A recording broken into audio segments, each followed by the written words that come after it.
शहबाज शरीफ का बाहर जाने की इजाजत न देने के खिलाफ अदालत से रुजू करने का फैसला। लाहौर हाईकोर्ट में तौहीन अदालत की दरखास्त दायर की जाएगी। राना सनाउल्लाह कहते हैं शहबाज शरीफ को बाहर जाने से कोई नहीं रोक सकता। हुकूमत की कमीनगी ये है कि एक बीमार शख्स को बाहर जाने से रोका जा रहा है। एहसन इकबाल ने कहा कि हाईकोर्ट फैसले के बावजूद शहबाज शरीफ को इंतजामी ऑर्डर पर रोका गया। अदालती फैसलों की इतनी बेतौकीरी पहले कभी नहीं देखी। ईद के दूसरे रोज भी घर घर दावतों का सिलसिला चल पड़ा।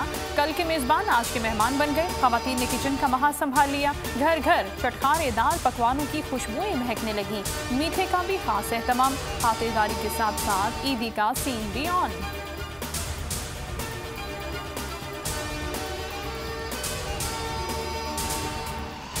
कोरोना केसेस में जबरदस्त कमी आने लगी। नुक्ता अरूज से 61% नीचे आ गए। 24 घंटों के दौरान 48 मरीज जा बहक। 2517 केसेस रिपोर्ट। PTI के रुकन सिंध असम्बली राजा अजहर भी कोरोना में मुब्तला।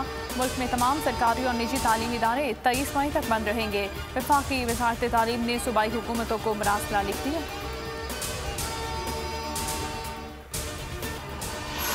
आर्मी चीफ का पाक अफगान बॉर्डर का दौरा। लाहौर तीमरगरा में नौजवानों के साथ ईद का दूसरा दिन गुजारा। पाक अफगान बॉर्डर की सूरत हाल और बॉर्डर मैनेजमेंट पर ब्रीफिंग। जनरल कमर जावेद बाजवा ने जवानों की पेशावराना सलाहियतों और तैयारियों को सराहा। शहदा को खिराज अकीदत। कहा दहशतगर्दों को अमन खराब करने नहीं देंगे। कानून नाफिज करने वाले इदारे जिम्मेदारी मुकम्मल होने तक इकदाम करेंगे।